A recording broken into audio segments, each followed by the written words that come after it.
Hi, I'm Gordon Burkell from Filmmaker U. At Filmmaker U, we create courses for film professionals that deepen and diversify your existing skill set. You can learn more at filmmakeru.com or, of course, follow us on Instagram at filmmaker_u.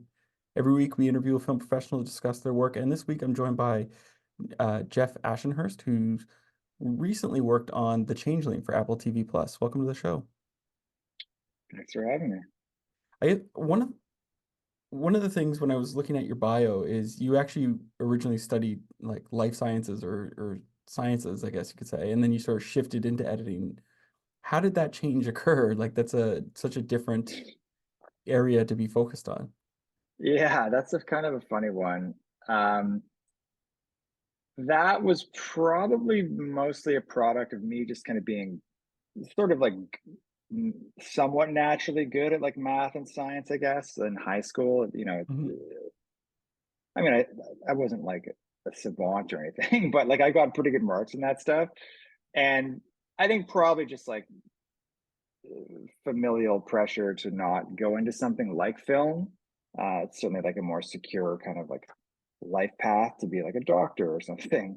Um, but then when I was at Queens in first year, uh, when I'm supposed to be studying for final exams in the library, I'm reading like Scorsese on Scorsese. So I was like, okay, I think this is probably not really where I should be going in terms of the science. So I ended up finishing that degree because it's a bit of a long story, but to switch, I would have had to do an extra year if I was going to transfer to Concordia or some other school.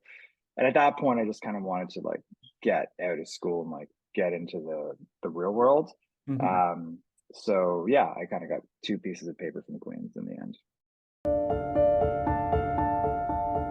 My friends and I would make little videos in our backyards, imitations of Indiana Jones and Star Wars. Eventually that need to tell stories became more of a technical interest and an interest in the art. To me, what's exciting is using cinema in its full potential, which is rhythm and sound design and music. Our job is to set up expectations and then deliver on them. I'm Brian Cates, and this is my course in film editing.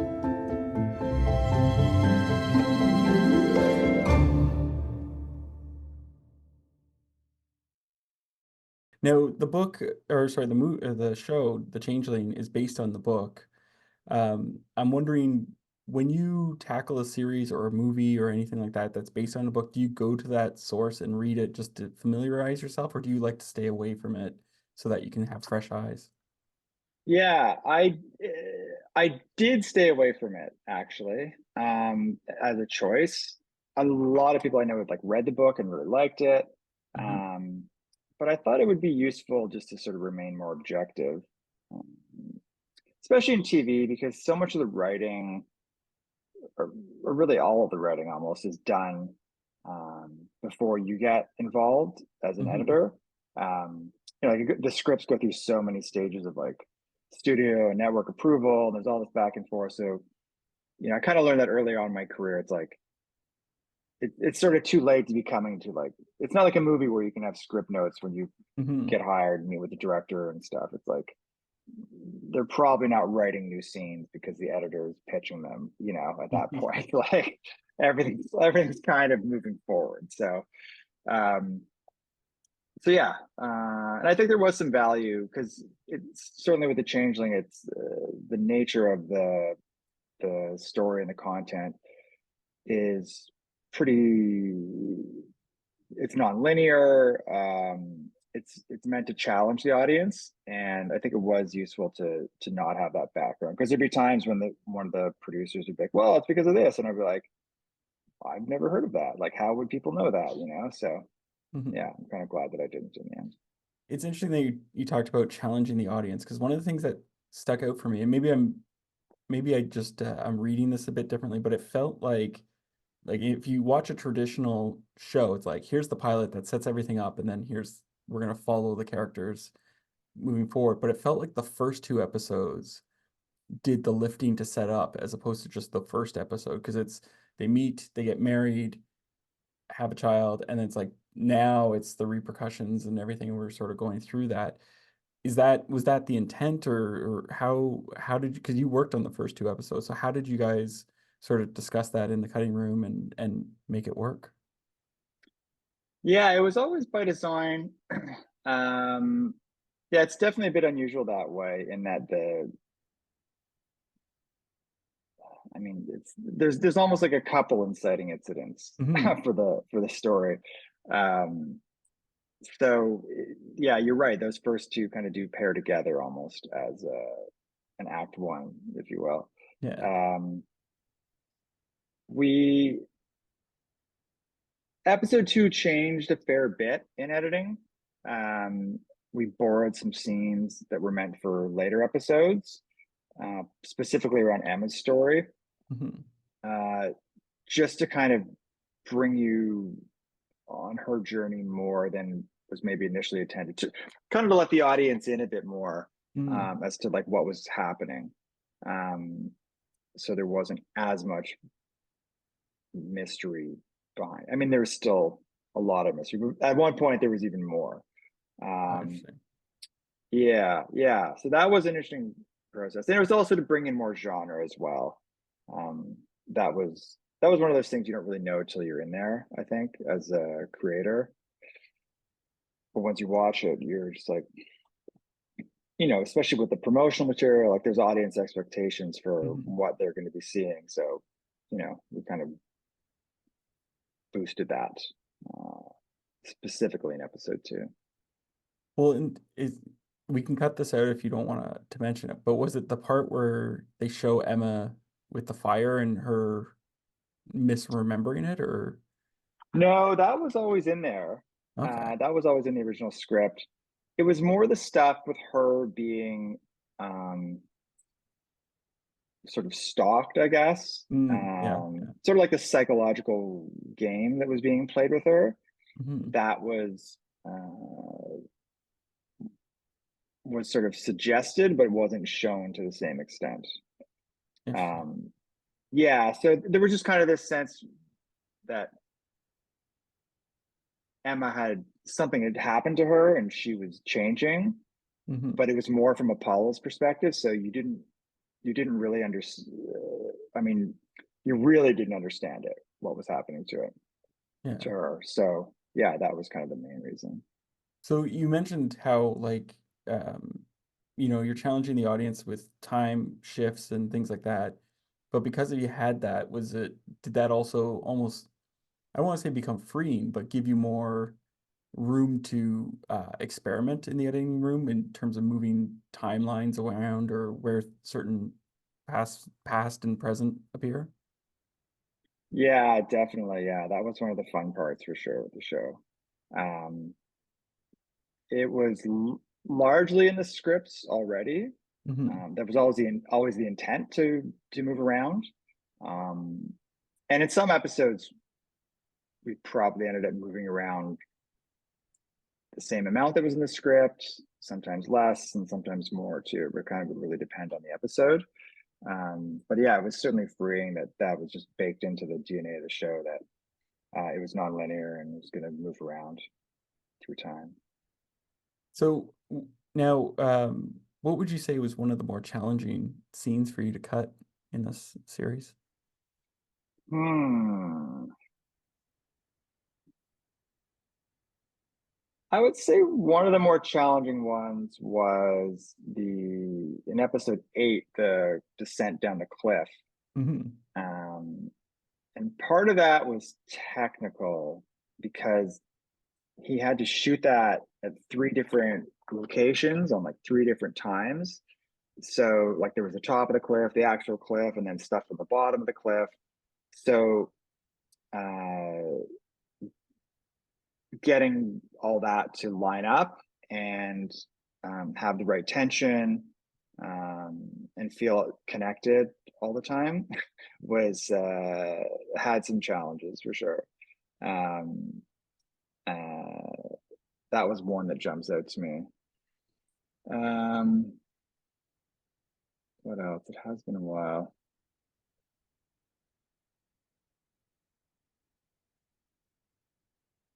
Yeah, we'll just go with that. There was a couple other from like there were from early in the shoot. There was a scene in episode 6 that was from near the beginning of the shoot. Mhm. And I find that stuff is always trickier. I mean, this is fair. It's a scene from the episode 6, and it's just the actors are still kind of finding their footing with the characters in that first few days of shooting, and so is the crew. Like everyone's kind of figuring it out, and I find that stuff often ends up being tricky to cut, and because as everything else evolves, like you look back on that, and even the actors would kind of look back on that often and be like, I would have played that differently, or it's almost not the same character or something sometimes, which is totally fair. I mean, that's why productions try to schedule sort of the most benign stuff usually in the first couple of days. So, because it's sort of known that stuff can be problematic. Now, one of the things that I'm always fascinated with pacing and sort of timing of shows and movies and what have you.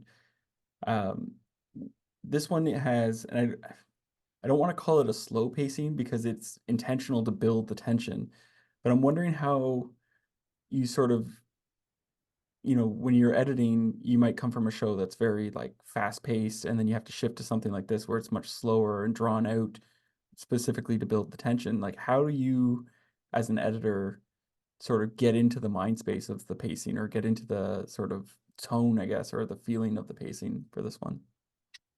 Yeah, that is a good question. And yeah, for every project, that is kind of the first thing, one of the first things on my mind.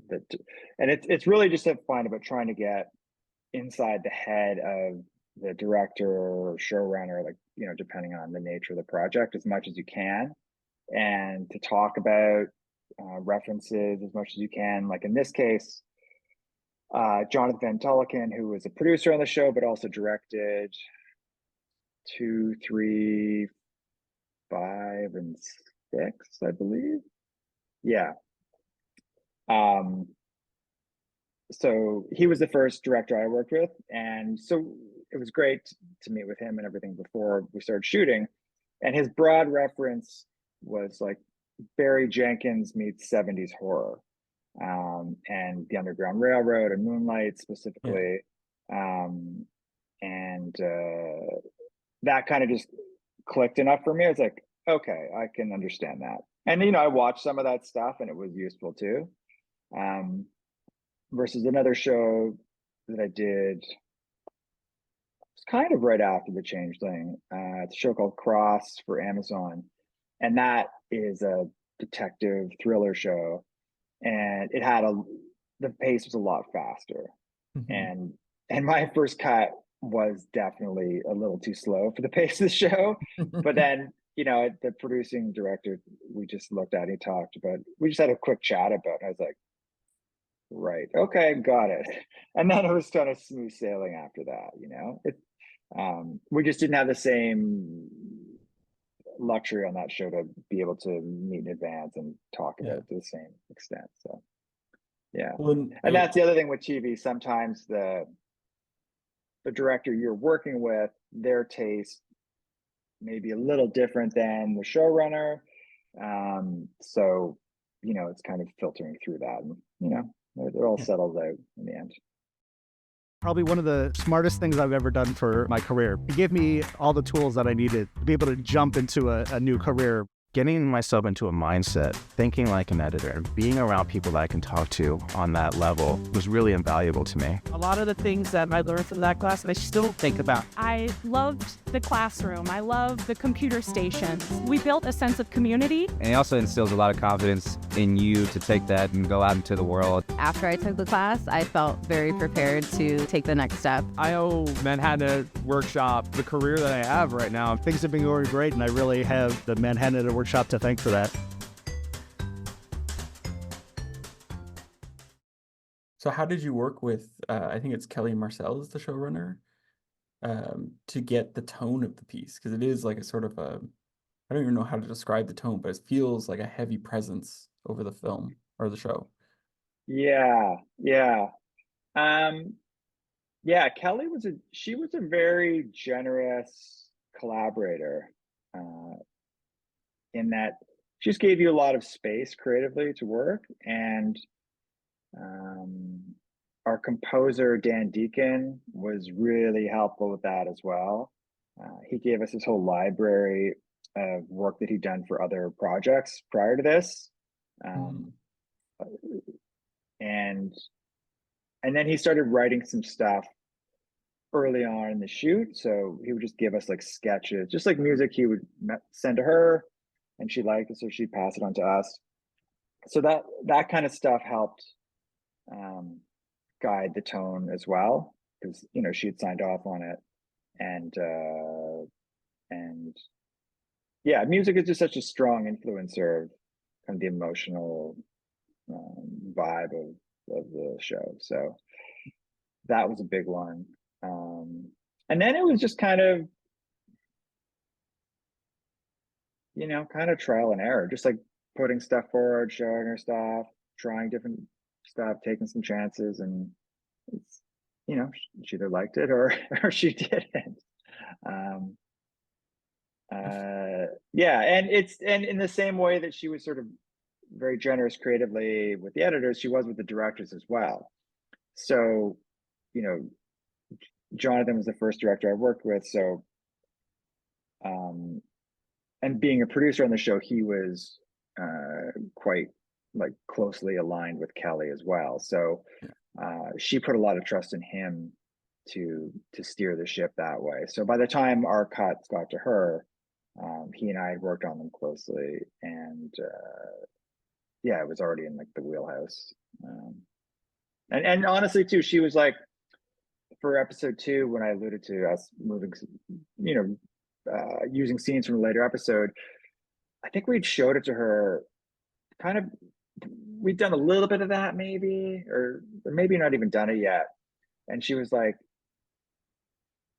when she saw it, she was like, it doesn't really work for this reason, that. And he's like, I know. And she's like, well, just show it to me when you do what you want to do. Like, go take whatever scenes you want. Like, we'll figure it out. Like, just show me what you think is good. And then we'll go from there.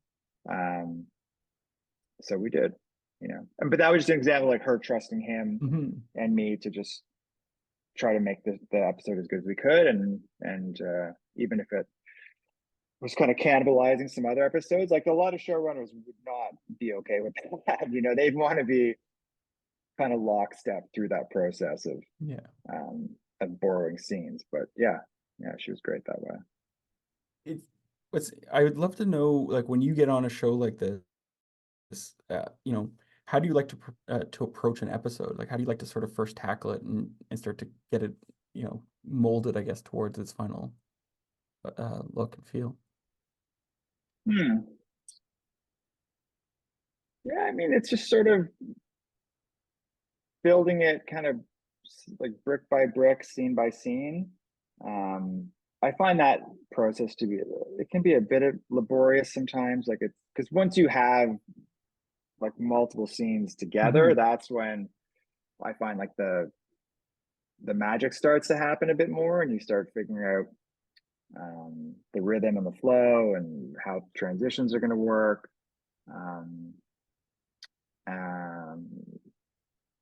And I like to cut with music. I'll turn it off often to just, see how it plays without, but especially for a show like this that can be impressionistic at times, like I found that is a useful tool for helping find all those things, like the rhythm, like the emotional tenor, and it all kind of comes back to the script, of course, but yeah, and then once you have the whole episode shot, by then I've already kind of been building like chunks of it, and I like to have sound effects as we go. Like, I like to be as polished as it can be, and so it plays as well as it can, basically, at that point. So I have one last question for you. What would you say is your favorite guilty pleasure film or TV show to watch?